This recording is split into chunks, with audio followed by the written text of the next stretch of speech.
We have Walter Bayer, candidate for the left.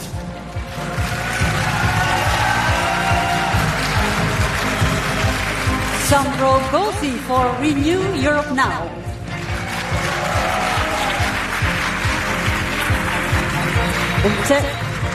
Terry Reinke, representing the European Greens. And Nicholas Schmidt, candidate for the Party of European Socialists.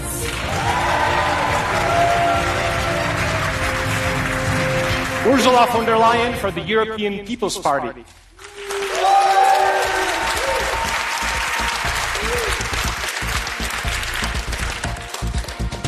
We should also add that two of the political groups in the European Parliament dispute the principle of the lead candidate system. Their parties have not put forward an official candidate for the Commission presidency this year, so they are not represented here today. Now let's look at how it's all going to work. We are going to cover a wide range of issues, 6 actually in total, with relevance to the upcoming elections. For each topic, we will be taking questions live from the people joining us remotely and from our first-time voters. And Annelies and I will also be putting questions we have received from social media and from our EBU member newsrooms.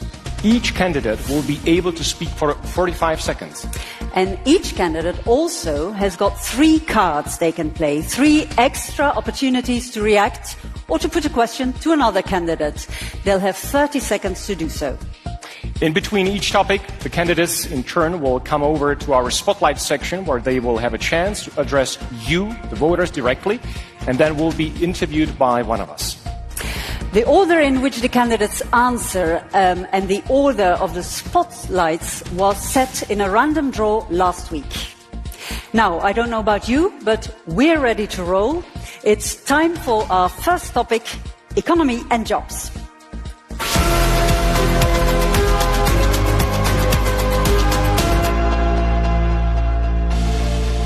The EU is one of the world's great economic powerhouses, but it's been hit hard by COVID and the energy shock following Russia's full-scale invasion of Ukraine. At the same time, Europe's big competitors, the USA and China, have been able to stimulate much faster economic growth. The EU does have plenty of business success stories, and unemployment has generally been falling for a decade. But millions of Europeans are now recognised as living in poverty, and homelessness across the EU has increased substantially. Okay, let's go for the first question. In the most recent Eurobarometer opinion survey, 2 of the top 3 concerns that the EU citizens want to address in this upcoming election were the fight against poverty and also the creation of new jobs. What will you do to meet these specific concerns? Mr. Schmidt, let's start with you. Well, I think that first, talking about the economy and talking about social is talking about the 2 sides of the same coin. On poverty, I think we have to mobilize. We have an objective of reducing poverty by 15 million. And we have really to give people the right opportunities. Reducing poverty is obviously helping them, but especially giving them good opportunities, job opportunities. And this is fundamental. Now, on the other issue, it is important that people are skilled. I think investing in people is key, because you cannot have an improvement of jobs if people are not skilled. And the job market is changing extremely rapidly. So this together makes a better economy, but also a better living standard. Thank you, Mr. Schmidt. And the same question goes to you, Ms. Reinke. In order to be economically successful and competitive in the future, we have to break the so-called contradiction between climate and economy. We need to really push for the possibilities there are in green economy, and with the Green Deal we have taken the first steps to make that possible. But in order to now really put the Green Deal into reality, create green jobs, have a strong green industry in Europe, we now need to invest. And the biggest mistake that we could do right now is to fall back into times of austerity. We need to invest into our future. That means a common infrastructure in Europe. That means supporting our companies in the green transformation, and that means means indeed creating equal opportunities for everyone on our labour market. This will be good for the climate, but it will also be good for the people in Europe. Thank you, Ms. Reinke. Just to remind you, the candidates, and everyone else here, and also us watching on your devices, each of you were given 3 cards that you can pull up whenever you want to speak. And the first of this afternoon goes to Mr. Bayo, please. Yeah, thank you very much. I think we should be concrete when it comes to poverty.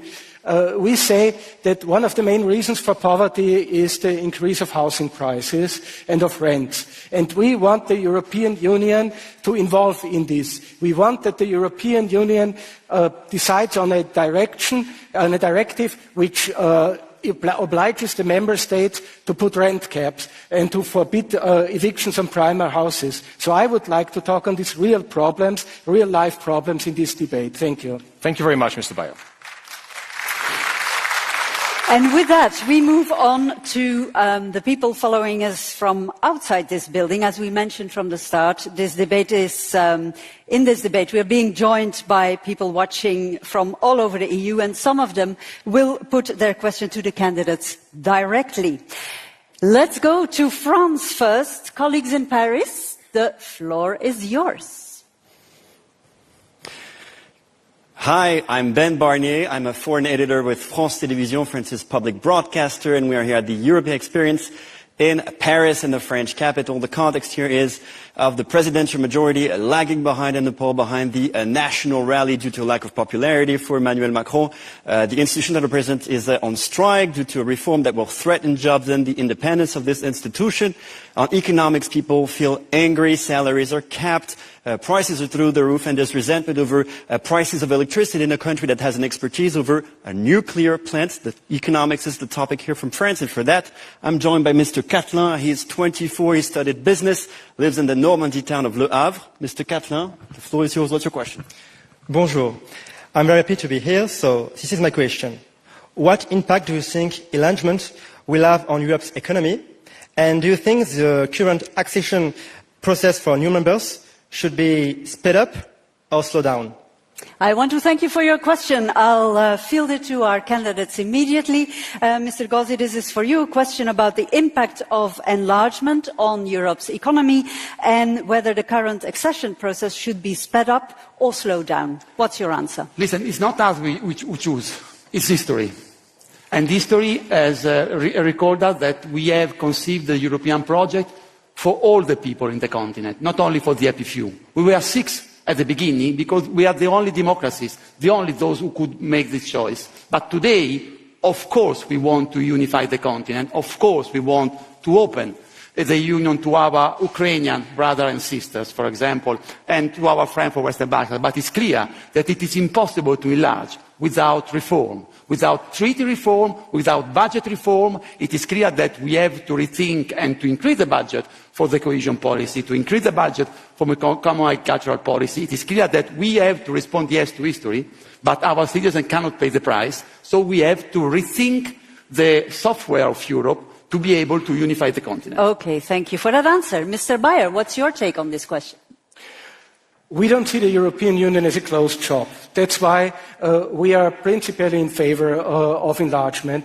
At the same time, we think that enlargement should be beneficial to the interests of the working people in the countries who apply for membership and for the working people, particularly for the workers, the nurses, the farmers, in the member countries of the European Union. So yes to enlargement, but at the same time enlargement respecting workers' rights, respecting labour rights, respecting democracy and human rights, and for this the European Left Party is available to fight for. Thank you very much, Mr. Bayer. Thank you, Annelies. Like we said before, you, the European public, have had a significant say in the questions that we're now asking. Final one on this topic comes from social media, from Ernst in Germany, who asks, what about a European pension for people from the private sector, as you can see above us? Mrs. von der Leyen, in recent years, the European Union has introduced a pan-European pension product, but the take-up has been rather limited. What is your answer to Ernst and others on this particular topic? Well, this proves that we have pension systems in the different member states, which is the core responsibility of the member states.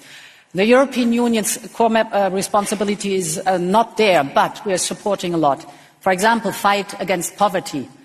We have introduced the minimum wage, which is a precondition that work pays off. Or, for example, the work for better housing. We have a Next Generation EU, our investment plan, 81 billion euros for renovation of houses and 21 billion for social housing, a strong pillar of social rights.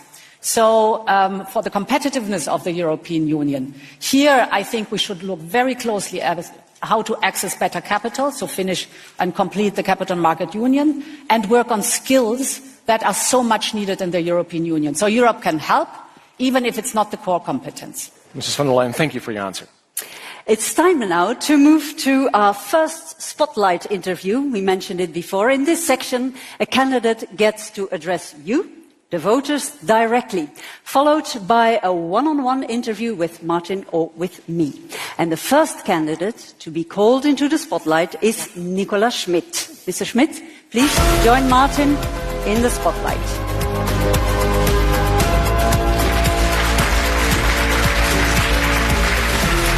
Nicola Schmidt is 70 years old and comes from Luxembourg. He is fluent in 5 languages, including Luxembourgish. Nico, as he likes to be known, was 17 years old when he first joined the Socialists Workers' Party. So far, he's campaigned in 60 events across Europe, and his favorite quote is from former European Commission President Jacques Delors. Mr. Schmidt, you have 1 minute to address the public through this camera, the voters, of course. And we will then do a short question and answer section. Please, go ahead. Thank you. Well, as a lead candidate of the European Social Democrats, what drives me is obviously to improve living conditions and the daily living conditions of European citizens. To the workers who are facing cost of living problems, we need to give them decent wages, good working conditions, what we call quality jobs. To women, we have to make sure that equality is applying in the labor world. We have to make sure that their fundamental rights are respected. To young people, we have to respond to their wish that the green transition is implemented. But also, we have to give them the right prospects, good jobs, and not precarious jobs. And all those who need good social services, we have to make sure that Europe delivers on good social services. In this period of big changes, I think people have these concerns. And we as Social Democrats want to deliver on that by a strong Europe. A Europe that enters into people's concerns, that delivers and makes sure that the Europe we want to build is close to citizens. Thank you, Mr. Schmidt, for this address. You have stated your priorities in the minute that was given to you, and you've been in the Commission for the last 5 years. So what have you done to make these priorities actually come true? Well, there's a lot we have done, I have done. The minimum wage is one of the great achievements, to give people decent wages all over Europe. There is no reason why in some parts of Europe people have very low wages. They cannot make a decent living out of them. There is the protection of special categories of workers, like the platform workers, who have no protection in many countries. We have now adopted a directive on protecting them, but also protecting them against the interference of algorithms. We have created a child guarantee, because unfortunately in Europe we have millions of children who are in poverty, and we need a strong child policy to take children out of poverty. But parties on the right and on the far right seem to be offer different policies than yours, seem to be on the rise. They seem to be gaining ground. So, haven't you been in Brussels for too long?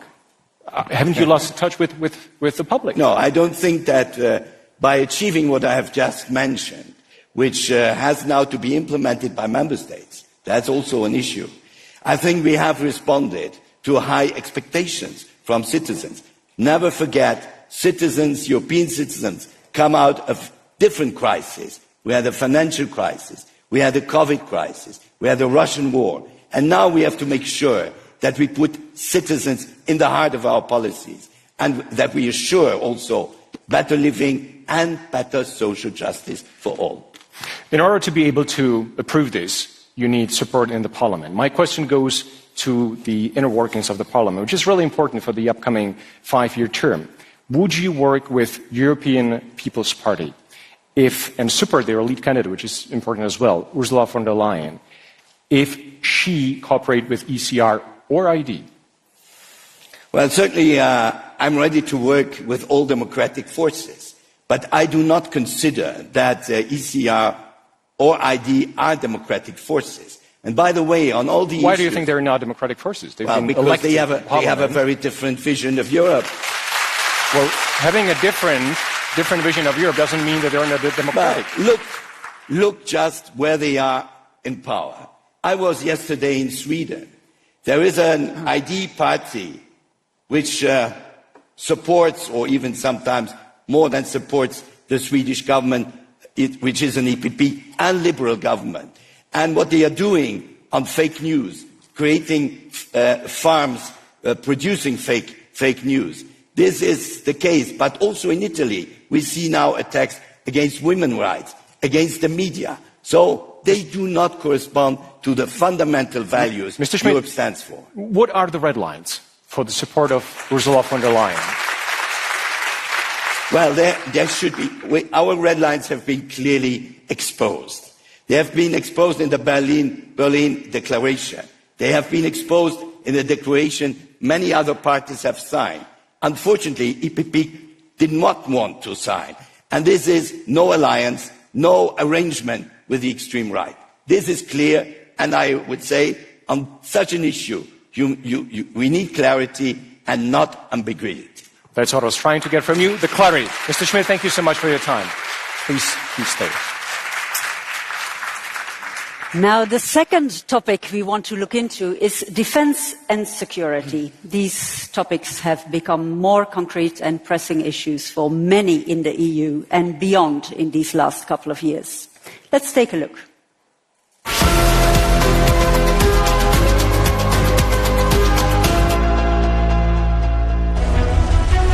Russia's invasion of Ukraine in 2022 has brought war once again onto European soil.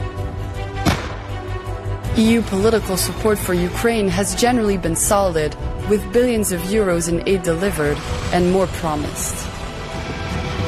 But as the fight drags on, the resolve of those calling for a total Ukrainian victory is being tested. Closer to home, concern over terror attacks continues, with extra security measures in place for both the Olympics in France and the football Euros in Germany. And nearly a third of Europeans now put defense and security among their top issues for this election. Defense and security, I think that's clear. Keep people up at night from Madrid to Oslo and from Brussels to Vilnius. And indeed, it is to Vilnius that we turn for our first question on defense and security. Vilnius in Lithuania, the floor is yours. Vilnius in Lithuania, the floor is yours. Sveiki and hello from Vilnius. My name is Aurimas Piečukaitis. I'm a journalist from Lithuania National Radio and Television. And here in our headquarters, we are closely following the debate. There is a lot of young people. Standing next to me is Mykolas. Hello, Brussels. He's in the 12th grade. He's going to be a first-time voter. So he has a question for the candidates.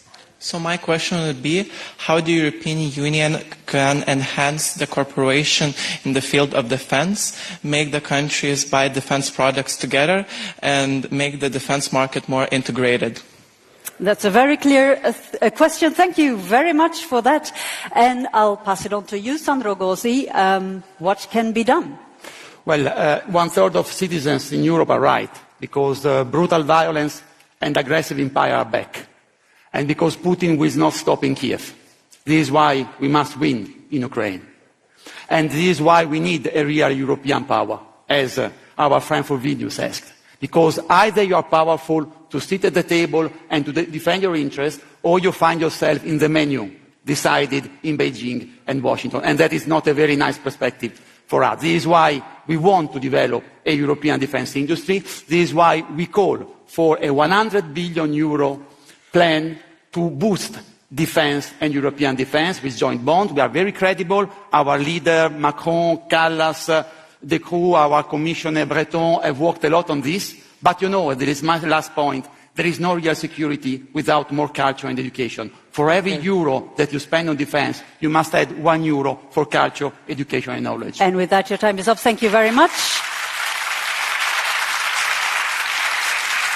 The same question for you, Ms. Reintke. How can the EU enhance closer cooperation in the field of defence?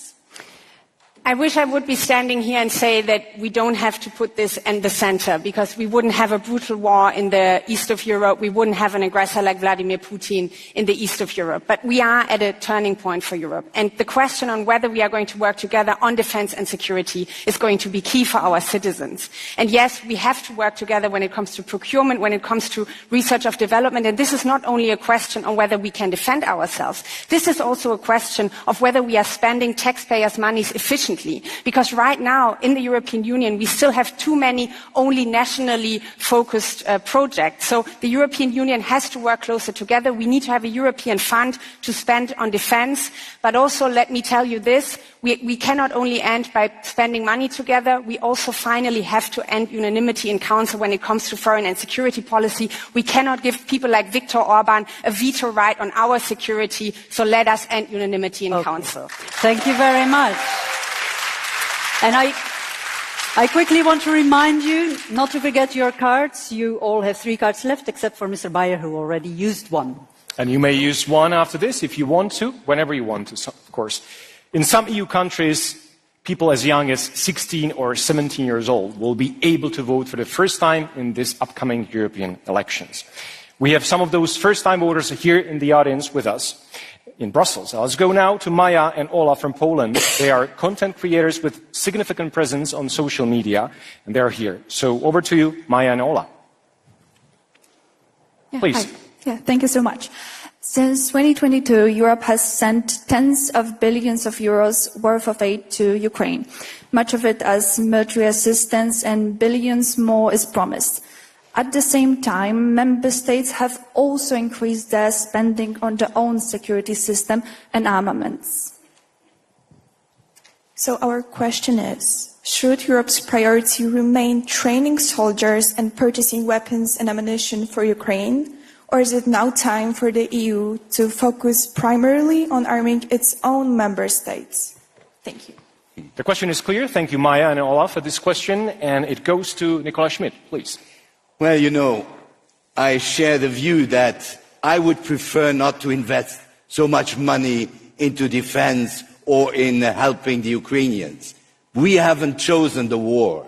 We haven't chosen the threats coming from Russia and the fascist regime in Moscow. So it is absolutely important for our security to have a free life, to protect our values, to invest in defense. But that does not mean that we should not invest in our social cohesion, because security is obviously about defense, it's about military, but it's also about internal cohesion, and that goes together. So both have to be possible. Thank you, Mr. Schmidt. The same question, arming Ukraine / arming member states, goes to you, Mrs. von der Leyen. Yes, I think we need not an either or, but we need both. Because we have to improve our defence industry. We have to make sure that the fragmentation we have in the European Union stops, that we have common European projects. For example, an air defence shield for all of Europe, like it was proposed by Mitsotakis and Tusk, is a project where all of Europeans could say, yes, we take the money, we invest in that, this protects all of Europe. But of course, first and foremost, we have to stand by Ukraine. Ukraine is fighting a war that is freedom against oppression. That's a war that is democracy against autocracy. Ukraine is fighting for our values and all free nations. So we have to support Ukraine in the first place and, of course, ramp up our own defense at the same time. Thank you very much. Another card that wants to be played is by Ms. Reinke. I believe we cannot speak about security without speaking about what I believe is the biggest threat to our security right now, and that is the rise of the far right. We see that there are far-right politicians that want to destabilize this union, that want to take away the fundament of what has built peace, freedom and prosperity in Europe over the last decades. And we see revelations of far-right politicians that are working with Putin, that are working with China, that are trying to undermine our interests. And the biggest security strategy that we need to have is to prevent a shift to the far from happening. We cannot have the extended arms of Vladimir Putin sitting in parliament. We are going to stand up to that. Europe has to resist to this far-right threat. Thank you, Ms. Reinke. Annelies? Yes.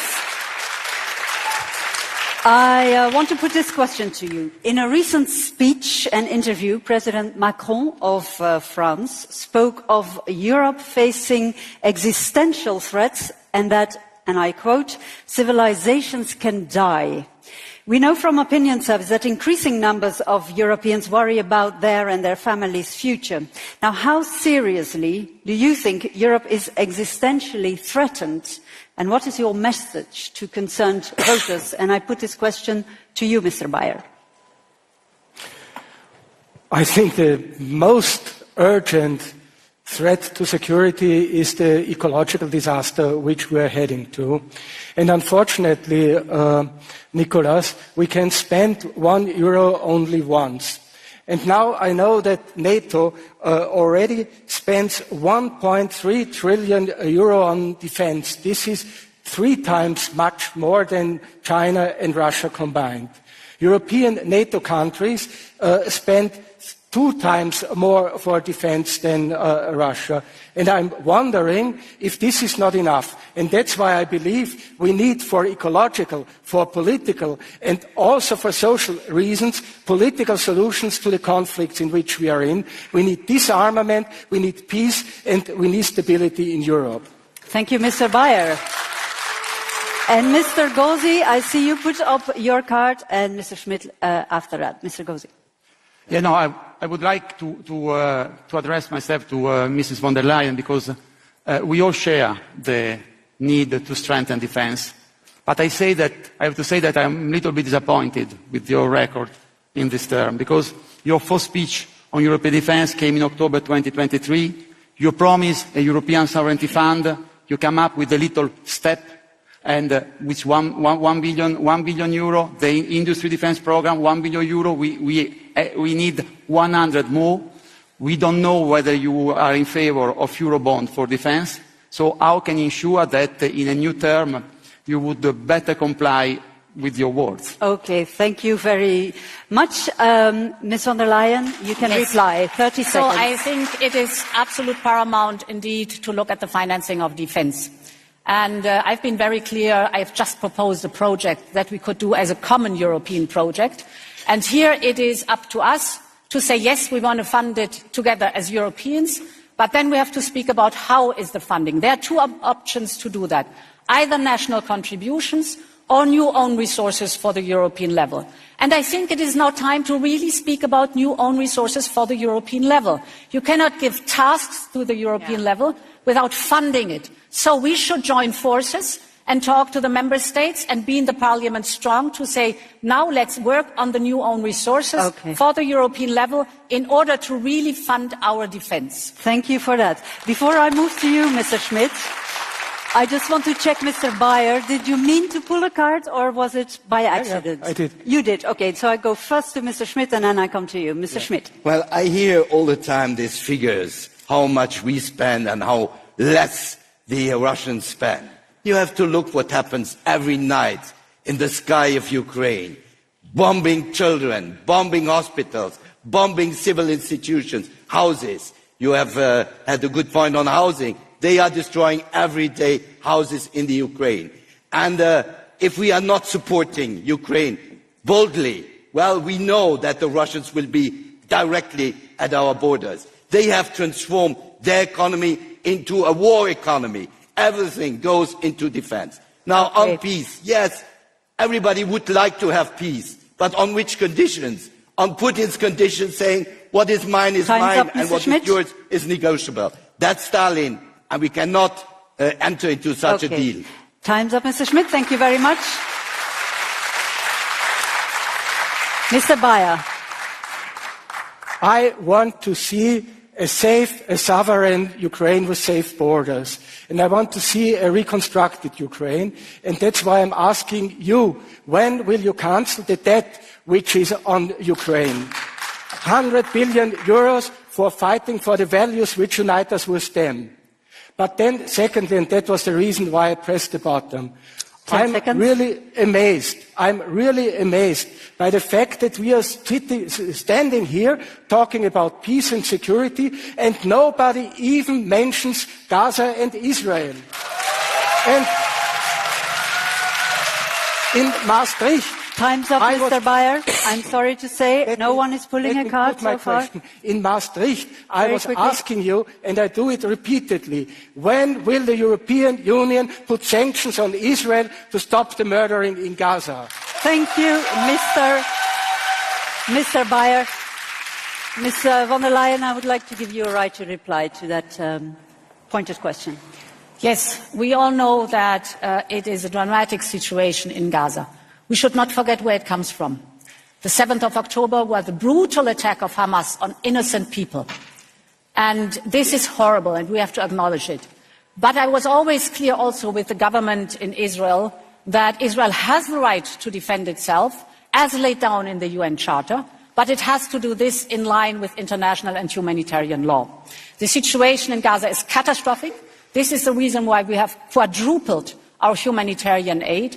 This is a reason actually to set the record straight why we have not suspended UNRWA payments, but we have paid the first tranche as it was meant in March, now in May and in September. So to do everything possible to support the people in Gaza, that is our duty as European Union, and then to work for a two-state solution, because this is the only light at the end of the tunnel that Gaza has. And with that, your time is up. Thank you, Ms. von der Leyen. And over to you, Martin. Thank you, Annelies. Before we move on, I'd like to do a quick roundup of your cards available. Mr. Bayer, you have one remaining card. Mr. Gozi, Ms. Reintke, and Mr. Schmidt, you have two remaining. And Mrs. von der Leyen, you have three remaining cards. It is time for our second spotlight section, meaning a direct pitch to voters, followed by one-on-one interview with Annelies. And the next guest is Sandro Gozi. Please walk towards our spotlight podium.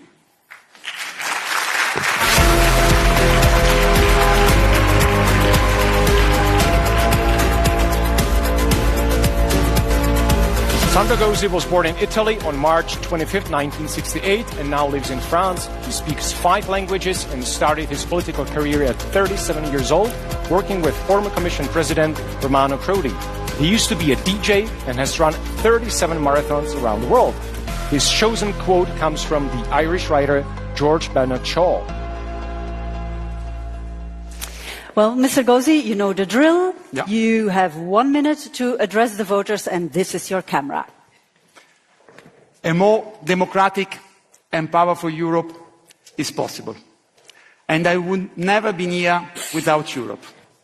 The Erasmus changed and opened my mind and my eyes. I'm Italian, and I'm running in France for the European elections. And today we are debating here in Brussels. This is Europe. This is the Europe we want. I always try to make the best of the opportunity that Europe gives to each of us, and also trying to give Europe back something. Today, we are confronted with challenges of the same scale as those of our founding mothers and fathers. So the same vision, the same sense of urgency, that's what we must show. The future generation will judge us on this. So let's not miss the opportunity. This is our time, our chance to save Europe, and this is why I fight for a Europe which multiplies opportunity. I fight for a Europe of concrete solutions. I fight for a more democratic Europe, and this is why we must renew Europe now. Thank you very much. Thank you very much, Mr. Gozi. You are very passionate about Europe. We've just heard you, and before as well. But the federalist European project of Europe Now seems to have lost appeal. How come, do you think? Why do you say so? I mean, I don't see... If I look at the polls, for example... Well, you know, I mean, you mentioned that I ran 37 marathons. If you want to start a marathon, you think that you arrive too tired at the end of the marathon, you don't even start. Yeah. So I'm not running in the election to read the polls. I understand that these are very interesting for you as a journalist. For me, the opinion polls do not count. The votes on the 9th of June. Okay, that's the only poll that counts, indeed. But do you agree that there are many parties that have a different idea of Europe that have a great appeal? Yes, and this is why I fight against those, and this is why I don't understand how the European People's Party, and you will ask her, Ursula von der Leyen, is ready to open to the ECR, to Giorgia Meloni, to Eric Zemmour, to Vox. You don't feel responsible because they as are Renew? Absolutely against Europe. They want to dismantle Europe from within, so you cannot certainly open to that. You must fight against extreme right, and unfortunately in this parliament we got two extreme rights, ECR and ID. Okay, but you don't feel that your party has been in power for quite a while in Europe, has any responsibility in that? Are you going too fast? Is something else wrong? Well, I mean, we have created a new group and a new political alliance in 2019, which is called Renew Europe.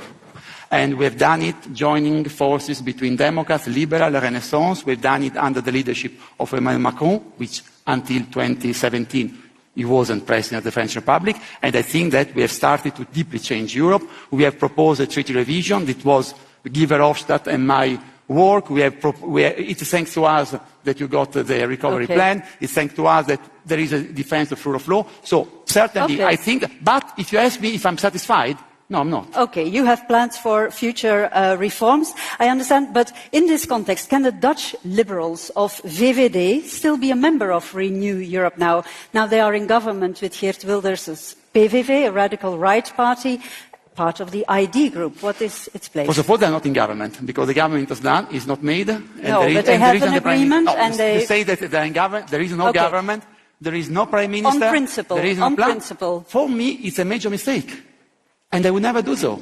And are they still welcome in Italy, in France, I fight against Matteo Salvini, Giorgia Meloni, Eric Zemmour, and Marine Le Pen. In this parliament, we will say always no to alliance with the extreme right, be it ECR on ID. Our president of the group, which You've is also... not answered my question. Is VVD our president of the group welcome? already said that we will discuss this on the 10th of June. It will be the first point.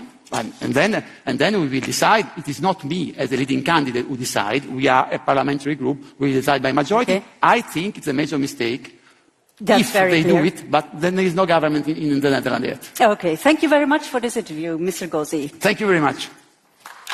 Great. Mr. Gozzi? Thank you, Annelies. Yes. This is the Eurovision Debate 2024 coming to you live from Brussels with the official lead candidates for the position of European Commission President. No matter where you stand politically, there is one topic that you cannot avoid: climate and environment. And we will not avoid it either. This is our next segment.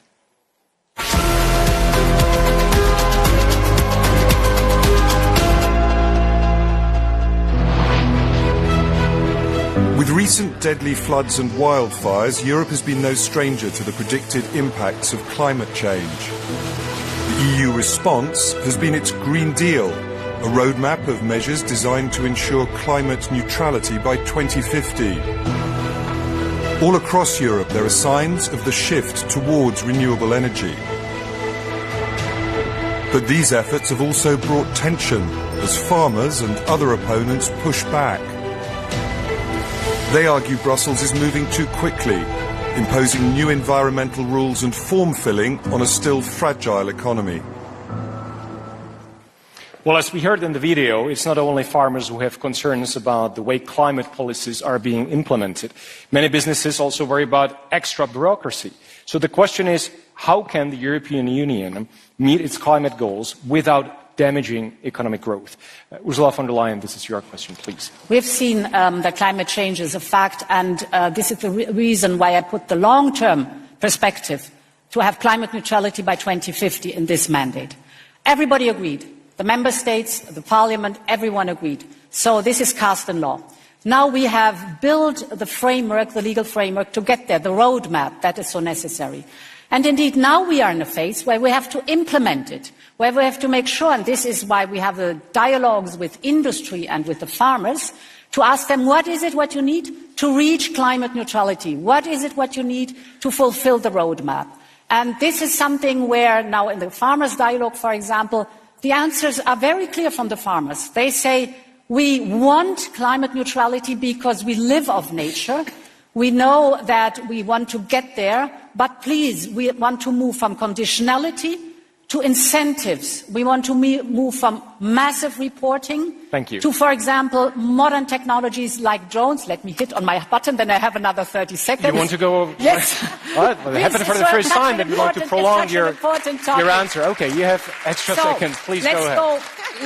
Let's go from massive reporting, put that aside, to modern technologies, for example, satellite and drones, to control what is necessary. And the same goes for the industry. We have so many strengths. We are leaders in clean technologies. Now we have to get it on the road, and that is the task of the next mandate. Thank you very much. You haven't even used your seconds, but a good choice. Mr. Schmidt, the same question goes to you. Can the climate goals policies be implemented without damaging the economic growth? No, I think that the right climate policy can enhance a new type of sustainable growth. But this is not for free. So we have to mobilize in Europe huge resources, huge investments to transform, to decarbonize our industry, our agriculture, our daily lives. And I think this is the issue. How can we mobilize the resources? How can we make climate policy acceptable for everyone, for households, for people, for companies? And I think this is important now, to have a strong social dialogue, to involve social partners, to really show that at the end everybody can be a winner on the right climate policy. Thank you, Mr. Schmidt. Unless someone wants to use their card, we're going to move on. Annelies? Indeed, because as you know, we've mentioned it a couple of times now, what's happening here on stage is being followed not only here and in Brussels at large, but in 26 European countries, as I said before. Here they are. Hello, all of you, looking good out there. For the next question on climate and environment, let's hear what Madrid wants to know. Hola, buenas tardes desde Radio Televisión Española. Good evening from the Spanish public broadcaster RTVE. I'm Igor Gomez. As you can see, there's a large audience here following the debate, and we have a very specific question about this topic. I'm here with Carlota. She's 21 years old. She's from Ourense in Galicia. You're studying political science and international relations, and you have a question on climate change. Yep. Good afternoon. So my question is, as you properly said, the framework of the Green Deal has already been set up. So what are the next steps to fight against climate change in Europe? What are the specific policies that your party will implement to accelerate the green transition? We know the importance it has on society, industries, and businesses. Thank you very much, Spain. Yes, a very pointed question, I think, a very urgent question. Terry Reintke, what is your answer? And very easy to answer in 45 seconds, but I will try.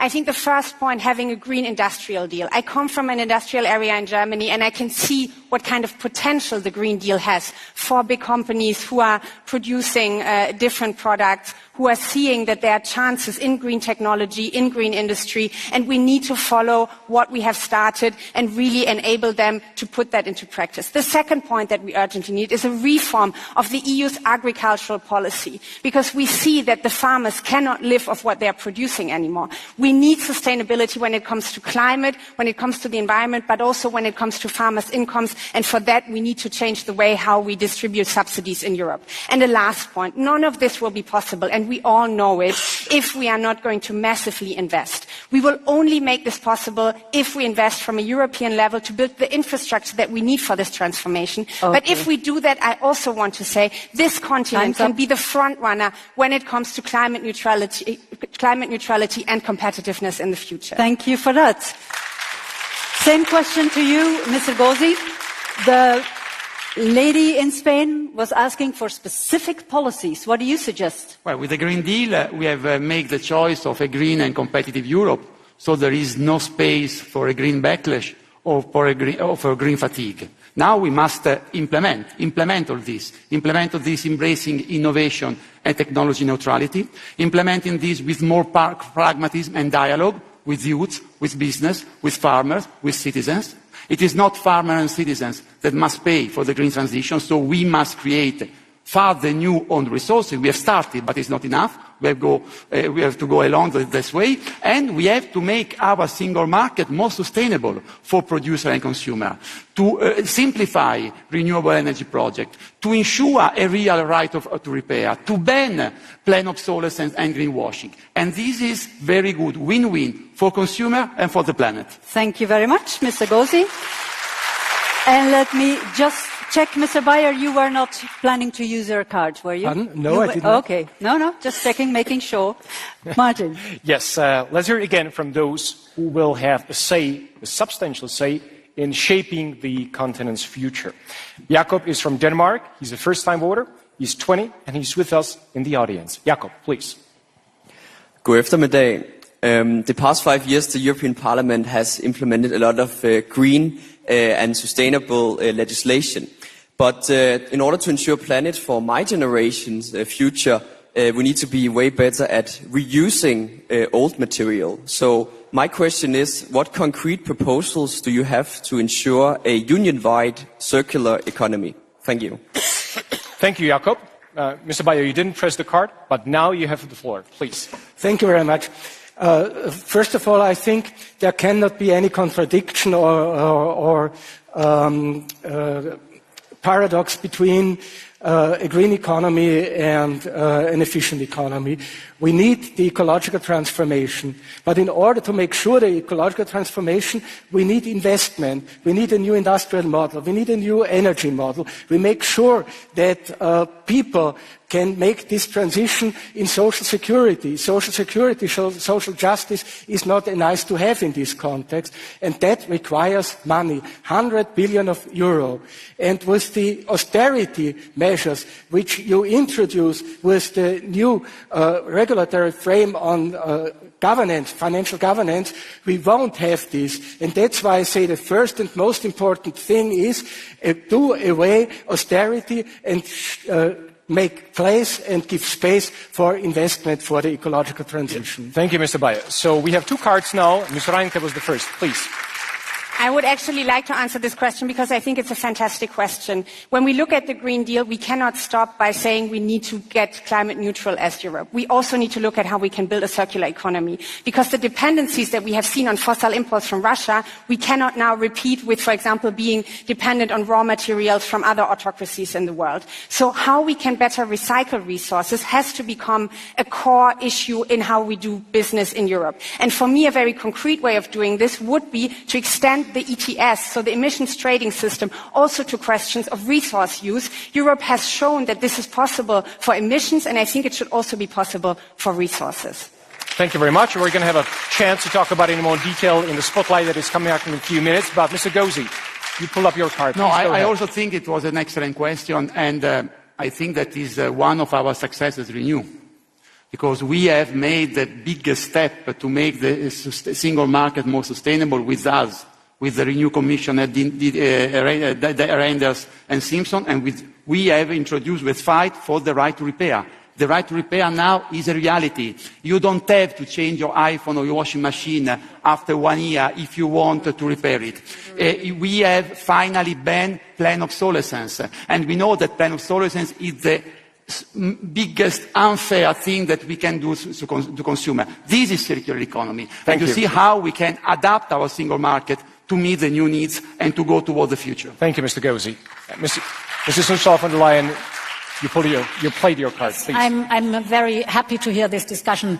Sandor Gozi, I think if you want to be president of the European Commission, you should not single out commissioners. Stand by your college. This is very important. We have been successful because we've seen that last year, for example, for the very first time, we produced more electricity with wind than with dirty gas. We have seen the emission trading system that it was so successful. It is the growth strategy, the European Green Deal, because emissions have gone down by 32%. while the industry, the economy has grown by 67%. So it is a growth strategy that we have. And indeed, Mr. Bayer, we do invest massively in the European Green Deal. Thank you. If you take Next Generation EU, 40% of the 800 billions go in exactly circular economy, for example, or all the projects of clean technologies. Thank you. And a quick roundup before we move on. Ms. Reinke, Mr. Gozi, and Mr. Bayer have one card left. Mr. Schmidt and Mrs. von der Leyen. Mr. Schmidt, 2. I'm sorry. Yes. Seeing too much from the sideways. And Mrs. von der Leyen, 1 remaining card. Thank you very much.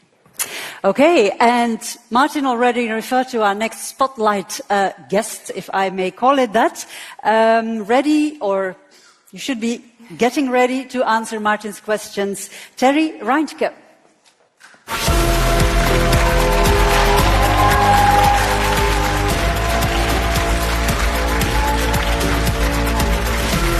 Terry Reintke, who is 37 years old, grew up in Gelsenkirchen, Germany, and now lives in Brussels. As a student, she joined the local youth wing of the German Greens, which kicked off her political career. She's an expert at crosswords, and her selected quote comes from German singer and musician Herbert Grönemeyer. The same rule applies to you, Ms. Reintke. You can address the audience and your potential voters through the camera right here. We have 1 minute, and then I'll have a few more questions to ask. Please go ahead. Dear fellow Europeans, the European elections that are ahead of us are going to be crucial for the future of this beautiful continent. I myself come from a country where in the 20s and 30s of the last century, conservatives but also liberals underestimated the threat of the far right. I joined politics because I wanted us to make sure that we can never let that happen again. And for that, the European Union is key, because we have managed to build over the last decades a space of freedom, peace and prosperity in Europe. But this is at stake now, because the climate crisis is not waiting. Only together we can tackle the climate crisis, support green industry, create green jobs and create a future for all of us in Europe. Together we can do it. Choose courage. Choose green.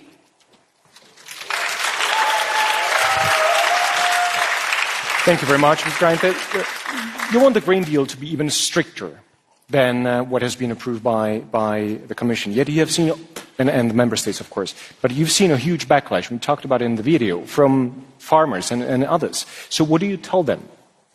Look, I come from a farmer's family myself. Actually, my father is sitting in the audience. He grew up on a farm, and obviously I see the concerns that people have, and maybe the fear that they have of the future, be it farmers, but also be it people who do not know how they can fund the renovation of their own housing. I think that if we want to make the Green Deal a success, we need to get these people on board, because farmers... But how do you do that? You do that by, for example, supporting them in the green transition that they do themselves. One of the most successful projects that we had in Germany was to build small solar panels on balconies. People who have that can see that they're producing their own electricity, and that it's not only good for the climate, but it's also good for their pockets. And exactly these small steps we have to take to get all of us on board, because if we don't invest in tackling the climate crisis now, it is going to become much more expensive in the future. So it's, from a climate neutrality standpoint, but also from an economic standpoint, smart.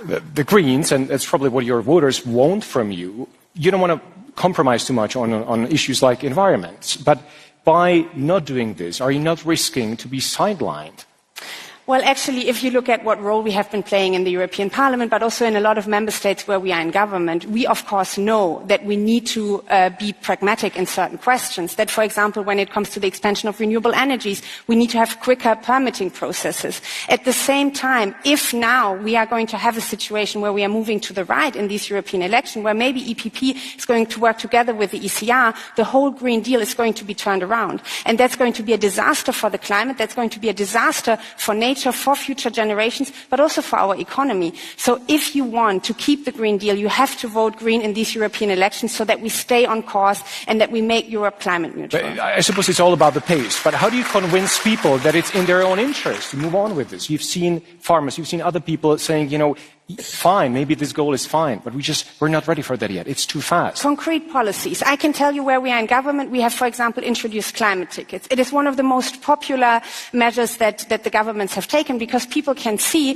that with this ticket they have affordable transport, but they also do something good for the climate. So these kind of policies we have to look at, how we can take people on board, and then I strongly believe, look at what is happening in Saarland, look at what is happening in other parts of Europe. Climate change is not something in the future, it's happening now. And we need people to understand that and to be on board tackling this crisis. If your policies are right, why don't opinion polls show that? Because you seem to be, in the end, losing some members of the European Parliament in the election. I know that the polls will only be here in a couple of weeks, but that's what the polls say now. So I guess your message is not as appealing as you might think. Well, I'm in an election campaign. I'm fighting for every single vote, and I can only tell you that at the end of the day, what counts is what is going to happen on election day, and we will do everything we can, not only to have the strongest Green Group we ever had in the European Parliament, but also to have a more active role in shaping the next 5 years. I don't have 5-10 years to lose. I need to change policies now, because otherwise it will be too late. Terry Reinke, thank you so much for your time. Thank you. Thank you. And the next topic, democracy and leadership, relates to questions about how we organize society, our political institutions, about who's in and who's out, and who gets a say and how. So, democracy and leadership.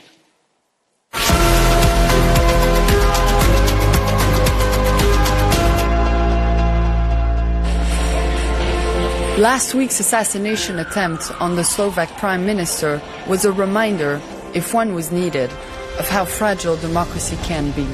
And as Europeans prepare to cast their votes once again, their democratic institutions are under pressure. Current opinion polls suggest a strong showing for Eurosceptic parties, which could pose big questions for the current structures of the EU once the votes are counted. Meanwhile, European leadership overseas is being tested hard by conflict in the Middle East, the confident and aggressive Beijing, and the possibility of a second Trump presidency. And democracy and leadership, in Slovakia, these words were particularly poignant after the attack on Slovakia's Prime Minister last week. So, we are happy to have you on board today, dear colleagues in Bratislava, Slovakia. What is your question regarding this topic? The floor is yours. Hello from Bratislava, from Radio and Television of Slovakia. My name is Klaudia Mikolášová, and I am here with audience in our creative center. It's been a dramatic week, shooting on the Prime Minister Robert Fico. So this is our question by Esther Joba. Esther? Good afternoon. I have a question for you. How can the European Union adapt to the rising populism and nationalism while maintaining its democratic values, and what actions can be implemented? Thank you very much, Esther, for that question, and I'll pass it on to Walter Bayer. Yes, first of all, my sympathy and my solidarity to the people of Slovakia. This is a horrible incident. Secondly, there can no be any compromise with the far right and its agenda. We must prevent these people from coming to power, and that's why I was really shocked, Mrs. von der Leyen, hearing you in Maastricht saying it depends on the outcome of the elections whether you will go in coalition with them or collaborate with them. And at the same, I must say, Mr. Gotze, I'm shocked by that what I hear from the Netherlands. It cannot be that liberal parties ally with the far right. But secondly, I strongly believe that the core of the problem of the far right is the social question. And unless we give dignified lives, decent housing and secure jobs to the people, we will not be able to defeat the far right in Europe. Thank you very much. Mr. Gozi, the same question for you. You may want to react also to what Mr. Bayer said. Well, I would say, don't stop me now. Meaning? You know the famous song by Queen. Don't stop the EU now. Now it's time for a deep and bold reform. We must revise the treaty. We must revise the treaty to unify the continent. We must revise the treaty because we must be much more effective in protecting the rule of law. Because that's our best answer to the extreme right. We must ensure to our citizens that even if their government violates fundamental rights and rule of law, we stand by the citizens and we stand against that government. And we have also to start to build up this European political space. Today is great. This debate is a transnational debate, but we don't have transnational list. We cannot elect directly the President of the European Union. In 2029, this debate must be with transnational list and with the election of the President of the European Union. Thank you for that, Mr. Gozi. Ms. Reinke pulled up a card. I'm sorry to say, Mr. Gozi, but I cannot let you off the hook so easily, because I think that what we have seen in the Netherlands is not only that now there is a potential government, but also already in the election campaign, when VVD was not excluding anymore that they would go into government with Geert Wilders, that the far right went up in the polls. So they have a responsibility for this.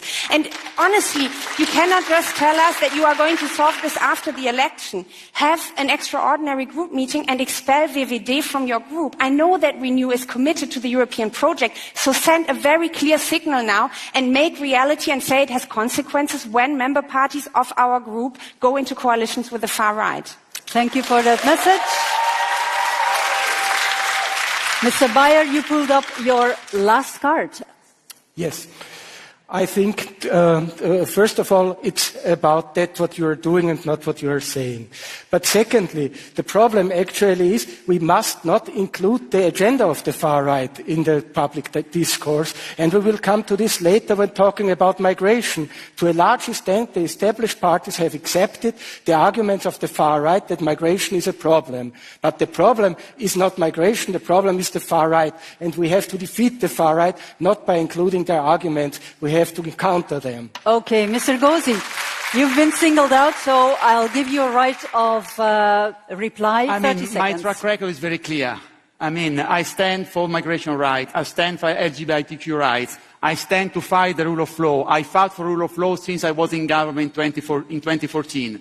I respect the procedure and I respect the election. There is no government in the Netherlands, and now as Renew Europe, we are concentrated on the 9th of June to win this election. And Valérie Hayer, our president of the group, has been very clear on the 10th of June, we will have a clear debate and we will discuss democratically like any group should do. Certainly, it won't take us years to decide about this, like it took years to the EPP on Orban, like it took years to the Socialist Party is up, or Robert Fico. Gozi, so I have to stop you here. But thank you for that. Let me just tell you that both Ms. Reinke and Mr. Bayer have played out all their cards. Mr. Gozi, you are left with 1, Mr. Schmidt with 2, and Ms. von der Leyen with 1. Martin, over to you. Thank you, Annelies. Democracy and leadership, something really important for the future of this continent. And for the future of this continent, youth is even more important. So let's talk to one of their representatives here. Ioannis from Cyprus. He's another first-time voter on our panel. He's 18, currently doing his mandatory military service, of course not now, and he is with us here in the European Parliament. Ioannis, please, go ahead. Kalispera, good evening. We are going through a period characterized by great challenges with wars, geopolitical tension and economic crisis, combined with intensifying inequality, waves of migration, rise of the far right as mentioned before, and of course the climate crisis. So my question is, are the current institutions of the EU able to deal with such a complex mix of challenges?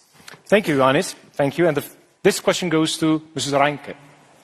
Kalispera, thank you very much for the question. I think that if we want to build a European Union that is fit for the 21st century with the challenges that you have rightfully named, we have to improve the way that we are deciding on things in the European Union. The pressure has increased on being fast, on being ready to act, and for that we need to have a stronger European Parliament. We need to have own resources, because it is absolutely true. We get more and more tasks on the European level, but we do not have the funds to actually put things in place. And lastly, I also believe, especially, and And I'm hoping that very soon we are going to have another round of enlargement. We see people in Georgia fighting for being part of the European Union against water cannons. But this will only work if we have a European Union that is smoother in taking decisions. For that, we need to end unanimity. We need to strengthen the European Parliament and have an institutional reform to make the European Union fit for the next decades and centuries. Thank you, Terry Reinke. And the same question on EU ability to deal with the mixture of challenges. Mr. Schmidt, please. Well, I think that Europe is built on democracy. Without democracy, there is not a real European Union. And that's why we need clarity on that. And I ask Mrs. von der Leyen, please bring clarity. You have mentioned 3 red lines. The first was about the pro-Europe. I wonder what is pro-Europe for you, because I heard Mrs. Meloni at this Madrid conference making a speech, and I cannot imagine that her idea of Europe is the same you have. But we need clarity. The same thing applies to pro-rule of law, and this is essential. Without pro-rule of law, there cannot be a union, because we have to trust each other. We have to trust our institutions. And that's why we see that in Hungary and so on, there is no pro-rule law. That's why we have to change Article 7 to be much tougher on those member states who do not respect rule of law. Mr. Schmidt, thank you. It might be quite interesting because I asked you on the red lines with the same way when we were talking in the spotlight section with no clear answers. So let's see if Mrs. von der Leyen has clear answers to this. Please. Yes, very clear answers. We just heard very eloquently from all candidates that the European Parliament is being built after the election of the different groups and the formation of the different groups. And therefore, I think it is very important to set a very clear principles. With whom do we want to work? With members of the European Parliament that are not only one thing, but have 3 criteria. The first is pro-Europe, the second is pro-Ukraine, that is anti-Putin, and the third is indeed pro-rule of law. And if you look at, for example, Rassemblement National, or AfD in Germany, or if you look at Возрождение, or Konfederacja in Poland, all these may have different names and different principles, but they have one thing in common. They are friends of Putin, and they want to destroy our Europe, and we will not allow this to happen. Thank you. Thank you very much for that. Let's widen the scope again and bring in some of our friends in the 26 other cities that are accompanying this debate from afar. In Berlin, for example, we have people gathered to follow the debate that is taking place on this stage. Let's hear them ask their question. Go ahead, Berlin.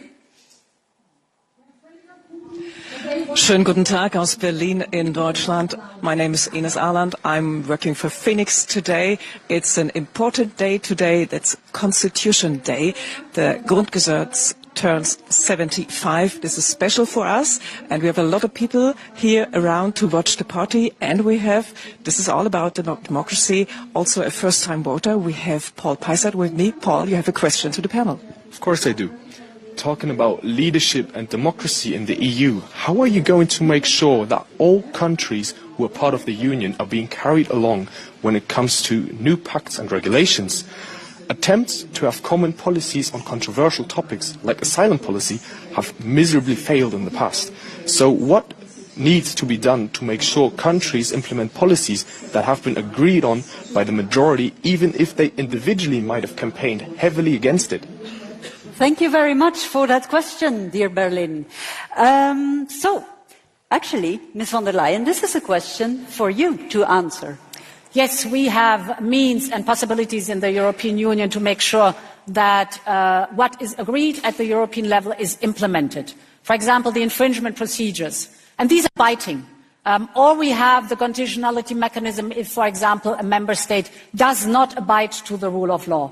You might recall that we had to be very tough on Poland and held back 135 billion euros because the former government did systematically destroy the rule of law in Poland.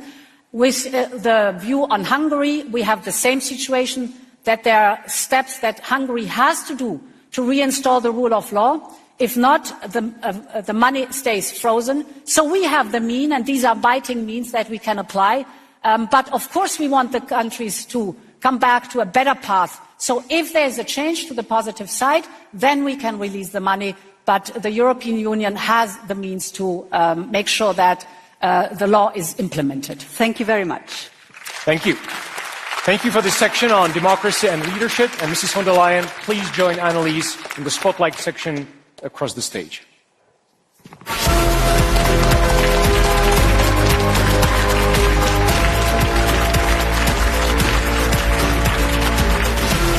Ursula von der Leyen is the current president of the European Commission. She was born in 1958 here in Brussels and entered local politics in the 1990s in Germany. She speaks 3 European languages. A fun fact is that, for a TV show at least, she was once rescued from a dustbin by the actor Hugh Jackman. Her favorite quote is from a US Supreme Court Justice, Ruth Ginsburg. Welcome, Ms. von der Leyen. As with the others, you have 1 minute to address the voters in that camera. So, hello. Campaigning for being president of the European Commission for a second mandate is one of the best things that ever happened to me in my life. I've been now in 11 different member states, and of course in the next 2 weeks more to come. And I meet people from all walks of life, all generations. The most fascinating are the young people because they are the strongest supporter of Europe. And when I ask people what is it what you expect from Europe, the answer is always the same. They want a strong Europe. They want a Europe that cares, that protects, and that prospers. And I'm ready to build a majority for a strong Europe because the center must hold. I want to stand up with all my experience and all my determination for a strong Europe, for our democracy, for our prosperity, and for our security. Thank you very much, Ms. von der Leyen.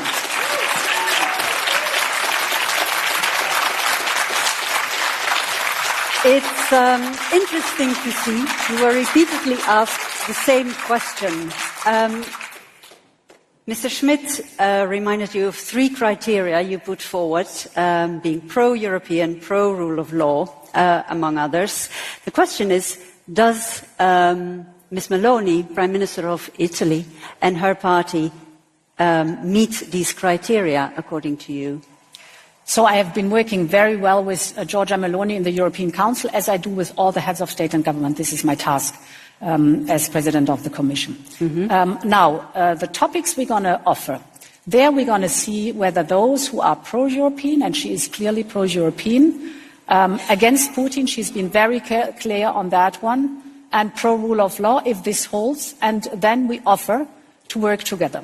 Okay, so then you offer to work together, even if some of your current partners in the Commission say that's a red line, we may not support your candidacy for the European Commission presidency. We have to build a majority in the European Parliament for all the topics to bring Europe forward, to have a strong Europe.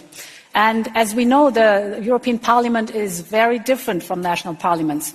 It is not as such that the group votes unanimously, but you have some who vote for the law, some against, some abstain.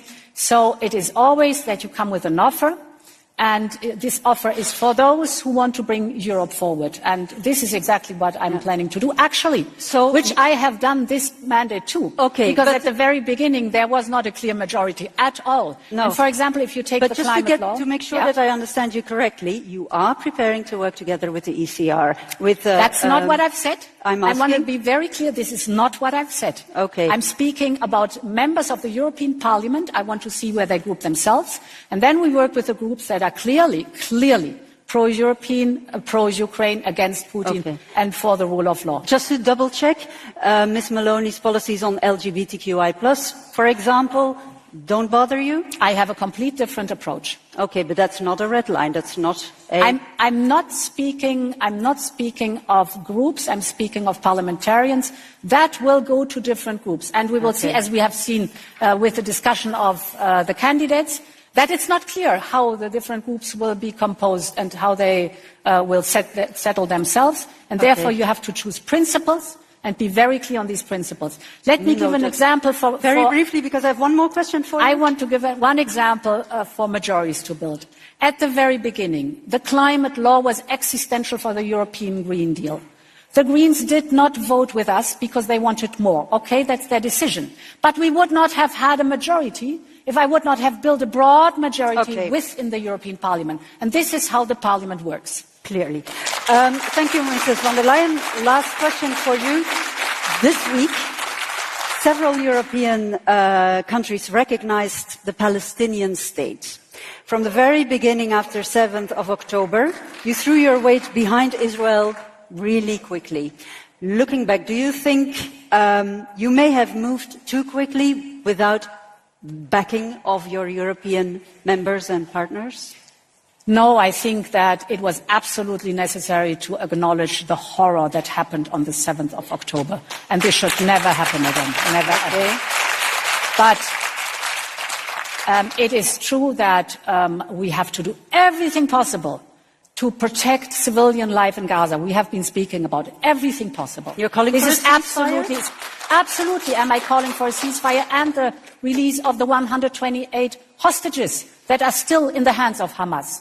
So very clearly, it is true that the European Union has the member states have different objectives in this case, but we're all behind the two-state solution. So let's work for that, because this is the only solution that will bring peace to the region.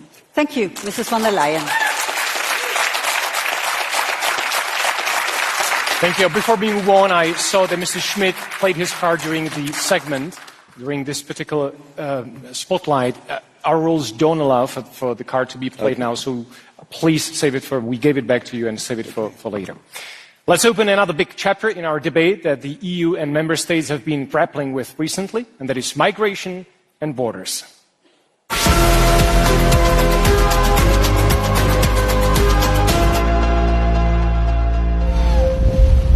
Migrants arriving on Europe's shores have provided some of the defining news images of the past decade.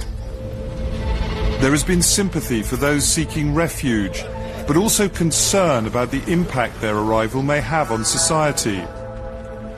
Irregular arrivals, as they're known, make up only a tiny percentage of total migration into the EU. But overall, the demographic makeup of communities throughout Europe is changing. Many voters are looking for political leadership on the issue, and some are turning to anti-immigration politicians for solutions.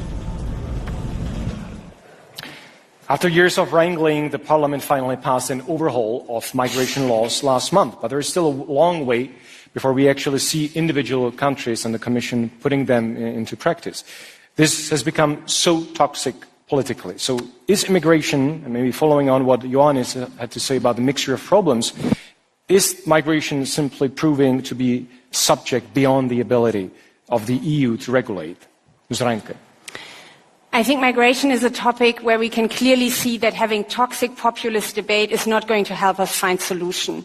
We are an aging continent. We will need migration if we want to sustain our hospitals, if we want to be economically successful, but we need to talk about how we can manage migration. We need to create legal pathways, and yes, we need to have a resilient asylum system so that we make sure that the chaos on our external borders ends.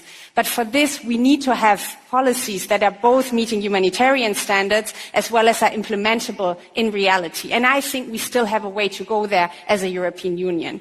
But let me finish by saying one thing. Despite our differences, I think one thing has to be clear, that we need to end the dying in the Mediterranean Sea. So let us fight in this legislature to bring across an EU-wide search and rescue mission for the Mediterranean. Thank you. Mr. Gozi, same question to you. Is European Union able to regulate migration? Yes, this is a question for you, Mr. Gozi. Well, first of all, let's remain human.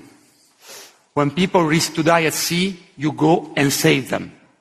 End of the story, without asking about the status. That's what we have to do as Europeans. And I was in government. And I was in government in 2014 during the migratory crisis. And I know better than anyone on stage how the division between Europeans turned the Mediterranean into a cemetery. And I can assure you all that if back then we had the new asylum and migration pact, we and the asylum seekers would have been much better off. But now we have also to open the new chapter, legal economic pathways. We need to work on the economic migration. We need to have European economic quota to satisfy our labour needs and to better cooperate with the country of origin. So yes, Europe can take back control on migration in a human way. Mr. Gozi, thank you. And let me remind you that Ms. von der Leyen still has one card, Mr. Schmidt too, and Mr. Gozi has one. The other two have played all their cards. Now, the impact of migration is different in every member state of the EU, although many concerns, of course, are shared among them. Now, let's turn to one of the outer borders of the EU, to Greece, and hear what their question is regarding this issue. Καλησπέρα από Ελλάδα. I am Cleo Nicolaou from the Greek public broadcaster, ERT, and I am here with many young Europeans. Among them is Athina Fatsea, a young European, a translator, and a member of a European think tank that is going to ask the question. I would like to ask you what concrete step would you propose to take at the EU level to enhance the integration of migrants, fostering social cohesion and minimizing potential tensions in countries that are getaways for migration, like Greece. Thank you. Thank you very much for that question. And it's yours to answer, Mr. Bayer. Social security, education, integrating people in the working process. But let me answer in a very personal way to this discussion on migration. I never met my grandma because she died in Auschwitz. And she died in Auschwitz because in 1938, the so-called Western democracies failed to open borders for the refugees. Shame on them. And nowadays, the European Union fails to open the border for refugees, abolishes the right to individual examination of asylum applications. And I say this is disgraceful, this is shameful, we should be solidaristic, we should be ready to receive these people in dignity and respect their human rights. Thank you, Mr. Bayer. Concrete measures dealing or aiming at integration and diminishing polarization around this topic. Ms. von der Leyen, what do you suggest? So, diminishing polarization, we should, after these two stories that you were talking about, who is behind it? It's organized crime. It's smugglers and traffickers. And therefore, we have to fulfill our international obligations. Yes, those who need protection and asylum are given protection and asylum. But we are the ones in Europe who decide who comes to the European Union and under what circumstances, and not the smugglers and traffickers. This is paramount. And therefore, we have to be very clear. Those who are here irregularly and are not eligible for asylum have to go back home. But we need legal pathways for safe and secure ways to come to the European Union. And last year, 1 million asylum applications were in the European Union, but 3.7 million migrants came legally to the labour market.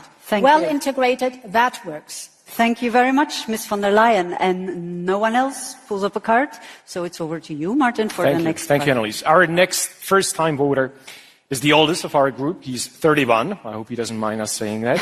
But it's still the first time he will be going to the EU ballot box. He's a student and a football coach. Patrick from Croatia, please take it away. Hello. So, as someone diagnosed with chronic disease and I have multiple sclerosis, I'm particularly concerned about individuals who must leave their home due to war or other reasons and also have some serious health conditions.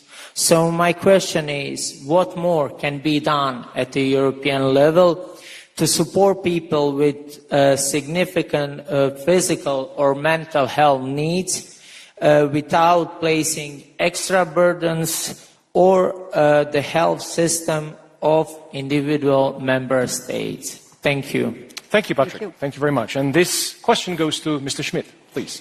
Yes, thank you. I think Europe is a big solidarity project. And solidarity first has to start with those who suffer the most, who are the most vulnerable. And I think we have really to work on people with disability, with health problems.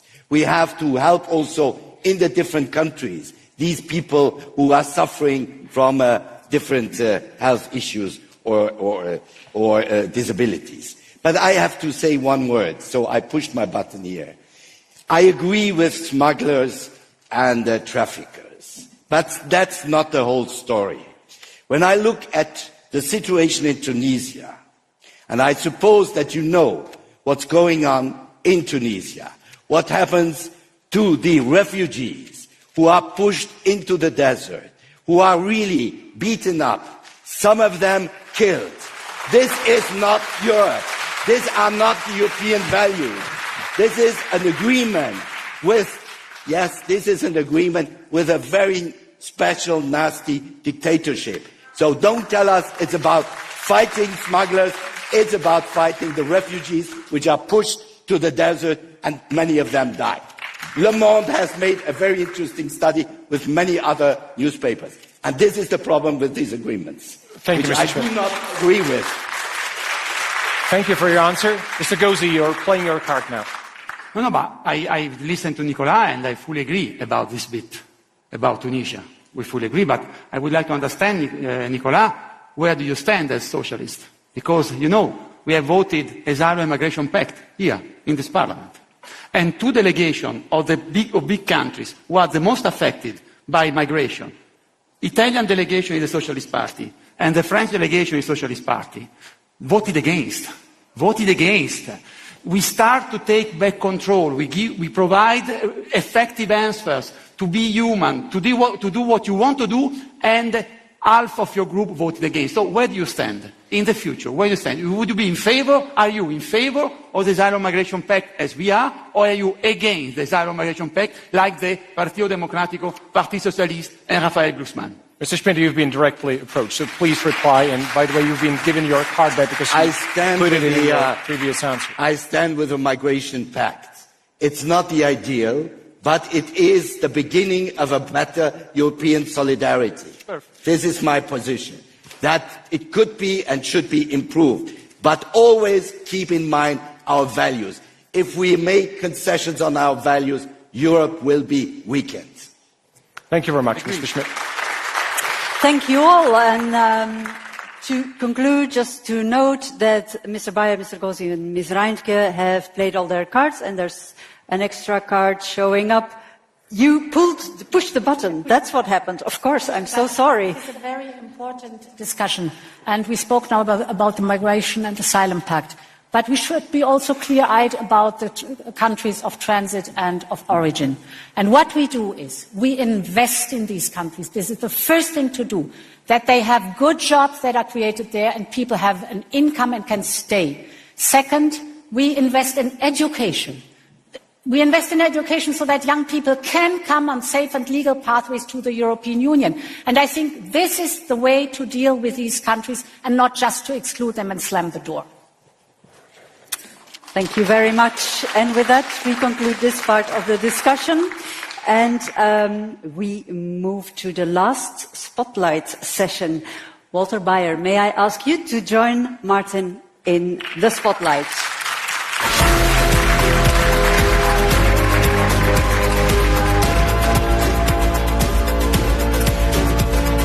Walter Bayer entered the world in 1954 in Vienna, Austria, the same city where he currently lives. He is fluent in German, French and English and started in politics by joining a student union in 1977. His team says he likes chocolate as much as he likes workers' rights. And he chose a quote from a famous Portuguese revolutionary song. Mr. Bayer, I think you know the drill by now. Just to make sure we follow the same structure, you have 1 minute to appeal to your voters with no interruption. I'm from a Viennese working class family, and I'm proud of that. I grew up in very humble conditions. My parents had to sacrifice even to send me to secondary school. So I know what social inequality look like. And that's why I want to change this. I know that many of you also have difficulties to sustain their lives with high rents, with precarious jobs. We think this is unfair, this is unjust, this is neoliberal capitalism.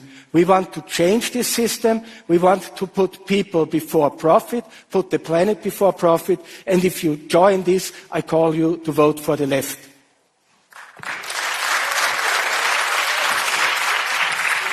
Thank you very much, Mr. Bayer, for this direct address. Let me get back to defense, that you seem to have very strong views on. You advocate for negotiation between Ukraine and Russia. How do you negotiate with someone who's bombarding a neighboring country? First of all, we are for a ceasefire, and we want that the European Union plays a political role in finding a solution, a diplomatic solution, because I don't see the solution for the conflict taking place on the battlefield. But do you think that Russia is interested in diplomatic solution? We must put pressure on Russia. China must put pressure on Russia. This is happening. The European Union is putting pressure on Russia. Or is it not? Obviously, the European Union does not take any effort in mediating a political solution, trying to find a diplomatic solution. After 500,000 deaths, when will this end? We must put an end to this terrible war in order to create a safe and prosperous Ukraine in the future. Let me get to another very important point. You oppose NATO expansion. But NATO has been the backbone of European security since the Second World War that you talked about before. Are you really going to deny membership to those countries willing to join? Every country decides autonomously.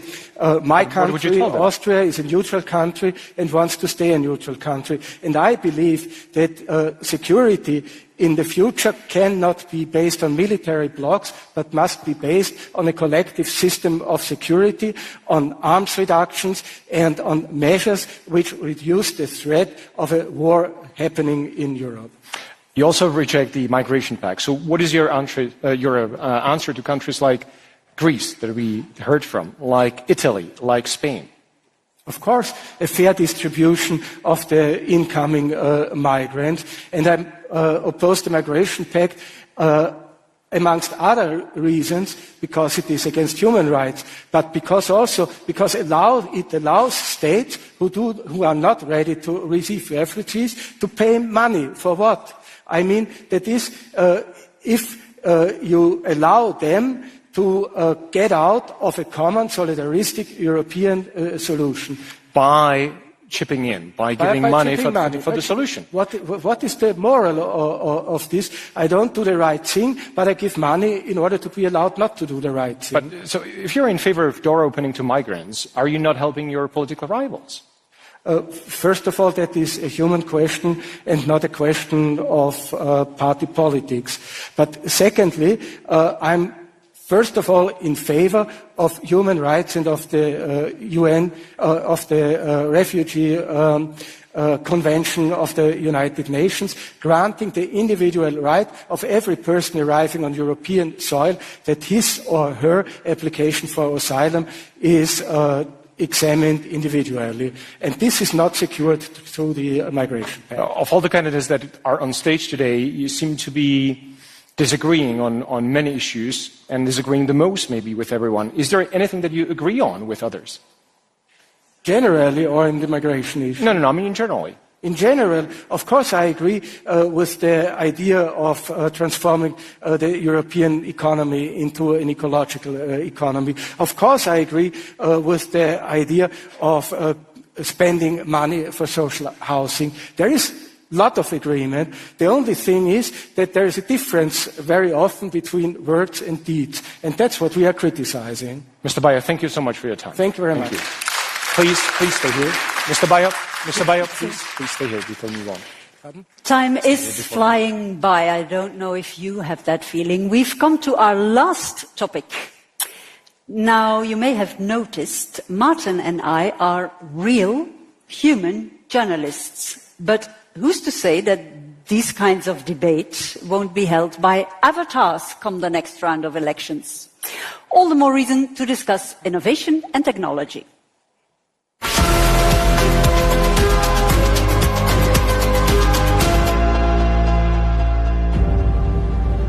Social media and the internet, and now artificial intelligence, are revolutionizing our world. But it is a revolution where American software and Chinese hardware are so far proving dominant. The EU has been at the forefront of attempts to regulate with its Digital Services Act and other legislation. But with disinformation from Russia and others on the rise, the risk for Europe is that it continues to play digital catch-up, while the real control, profits and power remain elsewhere. And here we are again. The idea behind this debate is to bring in as many concerns and questions as possible from across Europe and across EU countries. Our public broadcaster colleagues have helped us make that possible, and there they are. For this section, let's turn to Romania and hear what they would like the candidates to address. Hello, Bucharest. The floor is yours. Hello Europe, hello from Bucharest, I am Ramona Avramescu. We are watching the debate here in our studio at the Romanian television with this young and very Euro enthusiast crowd. With me is Theodor, he's a young computer specialist and he has a question for the candidates. Theodor, please. Hello, this is my question. The EU is a front runner in regulating the AI sector. Do you think that further regulation will help or become a burden for European companies? Thank you very much for that very clear question. Mr. Schmidt, it's all yours. Yes. First, technology is about growth. Technology is about progress, about economic, but also social progress. And I think we are in a situation where Europe is lagging behind in many areas. And the only solution is to invest more. So it's not austerity policy which helps us. It's really investment policy. It's not pauses in green technologies. It's investing in green technologies. It's about talents. We have a lot of talents. We have to attract talents from all over the world. But also we have to encourage creators, innovators, startups. Because when we have good startups, what happens? And he says it. It's not about regulation. It's about not getting the finance. And that's why we need the right finance. We need this capital market union. I do not quote bankers very often, but there is a banker having said, if you want the Green Deal, you will not get it without the capital market union. If you want technological progress, you will not get it without. Okay. So this is the way Europe has to go. Thank you very much. I remind you that you still have one card left. Ms. von der Leyen, same question for you. It's really about the pros and cons of regulation in terms of innovation and European companies that want to go down that road. Yes, we have been very careful in our AI Act and in the Data Act, for example, that we enhance growth and all these fantastic ideas and opportunity that, for example, artificial intelligence brings. But it, of course, also has its risks. And therefore, we were the first continent, the first region in the world to regulate this. And take the topic of TikTok, for example. TikTok, we have been, with our Digital Service Act, we have been able to say to TikTok, listen, we're going to investigate in the way you damage the mental health of young people. With TikTok Lite, for example. And the moment this announcement of investigation came, TikTok withdrew TikTok Lite, the app, from the market because they knew what would come. So we have leverage through a legislation that helps people while opening the door to innovation. Thank you very much. Time's up. And thank you for bringing the issue of TikTok, which is really important, innovation, technology, young voters. Let's go to Ninette from Belgium. She's 17. There you are. I can see you. Yes. She's our youngest first-time voter, I should say. She's a student and a DJ from Antwerp. Ninette, your question, please. We have seen the rising popularity of TikTok and the concerns about data security and its influence on youth. My question is, what action should the EU be taking to address the potential risks of TikTok while balancing innovation and freedom of expression? Thank you, Ninette. Thank you for this really important question. Mr. Bayo, it goes to you. I think the EU has taken reasonable measures. For example, the Digital Service Act, which provides safeguards against harmful and bad content. At the same time, you're right, this is also about freedom, and that must not be only banned, that must be publicly controlled.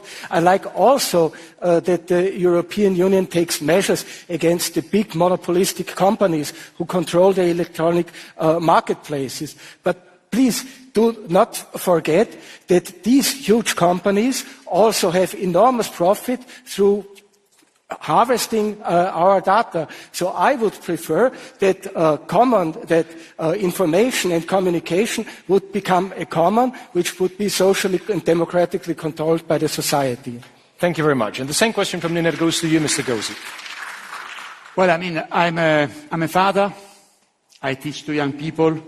I'm very concerned with the protection of our children. I'm very concerned with the fight to ensure their mental protection online. And I think that, yeah, we agree, this European Commission did an excellent job. Now we got the instrument, we got the mean to ensure a protection. I think that we should introduce a majority online at 15 years old, when you are 15 years old, because we need to accompany our children and to be better and more protected online. And on TikTok, we got the means. If they don't comply, we must go against them. I'm not on TikTok, by the way. And on the influencer, I mean, yeah, to the influencer, we must ask the same transparency that we ask to anybody else. I don't want to restrict the freedom of influencer, but they must be transparent. Especially when they are paid by someone, we want to know whether if they say something, it's because they are doing campaign for someone. Full transparency. This is what we did with the new law on political advertising online, by the way. Thank you, Mr. Gozi. We've come to the final question on this topic. We see examples almost every day at the moment about the dangers of deep fake technology. What would your Commission do to make sure that Europe's citizens know when they are seeing and hearing a real person and not a very lifelike fraud? And this last question goes to you, Ms. Reintke. I absolutely think we need more transparency, and we also need to have the platforms take responsibility for this and to take down maybe content if it goes into that direction. The enforcement of the Digital Services Act will be key here. Just having a law on paper is not enough. We need to enforce it. But let me end by saying something very personal, because I know that there are a lot of people in Europe right now who are afraid. I am myself in a relationship with a wonderful French woman as a binational lesbian couple. We see in queer communities, we see amongst black people, amongst migrant communities, amongst poor people that they're afraid of the future and they don't know what is going to come with this election and whether they can still call Europe their home. And I want to be absolutely clear here. Europe is your home. Let us stand together with solidarity. Let us fight for equality and diversity. This continent has thrived on these values, and we can win these elections with exactly these values. Thank you, Ms. Reintke. Most of you have played their cards. Mr. Schmidt, you have one card left. It's yours to play if you want to. Yes, on technology, I wanted to say that the world of work is changing fundamentally. Due to algorithms. This Commission launched the platform directive, where there is an important part also on the control by algorithms on workers. And this is a major, major challenge. I fully agree with all the issues about fake news and TikTok and so on. But we have really to have an idea about how the world of work will go in the future. I'm not against artificial intelligence, but it has to be human-centered. Thank you very much, Mr. Schmidt. And with that, we conclude this debate. Yes, the thank you doesn't go to you, Mr. Schmidt, only, but to all of you. And we have come to the end. It's been a real pleasure debating Europe's future with all of you before the election that comes up at a crucial time in our history. Thank you very much for joining us here in Brussels and across the EU. Thank you to everyone who put in questions from all over Europe, and thank you too to the first voters present here. And last but not least, of course, thank you to the candidates for taking part in this debate.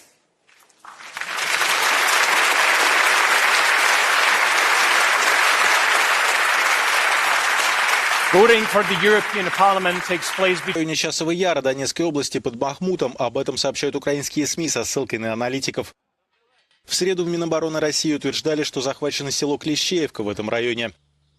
В официальных сообщениях украинской армии отмечалось, что ситуация там под контролем. Не прекращаются и российские обстрелы. В Донецкой области 2 человека погибли после падения баллистической ракеты на сельский жилой дом. Харьков, по сообщениям местной администрации, был атакован управляемыми авиабомбами. 12 человек ранены, повреждено 15-этажное жилое здание. Глобального саммиту миру особисто запросив на Тем временем Испания и Швеция объявили о новых пакетах долгосрочной помощи Киеву. Стокгольм организует 3-летнюю программу объемом в 6 миллиардов евро. Мадрид обещает поставки танков «Леопард» и артиллерийских боеприпасов.